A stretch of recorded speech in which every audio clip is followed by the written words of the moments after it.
శ్రీ రామోజీరావు గారు ఒక వ్యక్తి కాదు, ఒక శక్తివంతమైన వ్యవస్థ.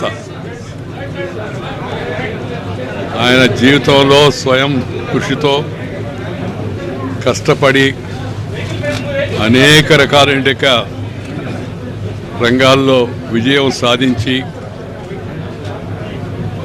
పైకి వెళ్ళిపోయాడు. ఒక ధ్రువతారగా ఎల్లకాలం వెలుగుతూ ఉంటాడు. ఆయన చేతలు, ఆయన రాతలు, ఆయన చేపట్టినట్టు అనేక కార్యక్రమాలు ఇవన్నీ కూడా భవిష్యత్ తరాలకు ఆదర్శంగా నిలుస్తాయని నేను భావిస్తూ ఉన్నాను. నాకు చిరకాలం నుంచే పత్రిక పెట్టినప్పటి నుంచి ఎంతో సాన్నిహితత్వంతో సంబంధం ఉండేది. అనేక విషయాలపైన ఆయనతో చర్చతో వలన నేను ఒక రకంగా చెప్పాలంటే పరిపక్వత చెందానని నేను భావిస్తూ ఉంటాను. వారు పోరాట యోధుడు, మరింత కాలం పోరాడతాడని చెప్పి నేను భావించాను. వారు ఎంతో త్వరగా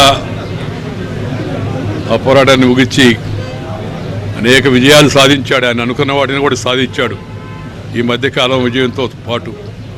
కానీ భగవంతుడు నిర్ణయాన్ని మనం ఎవరూ కూడా కాదనలేము. ఆ భగవంతుడి పిలుపును అందుకొని పైకి వెళ్ళాడు. వారి ఆత్మకు శాంతి కలగాలని, వారి కుటుంబ సభ్యులందరికీ, ముఖ్యంగా శ్రీ కిరణ్,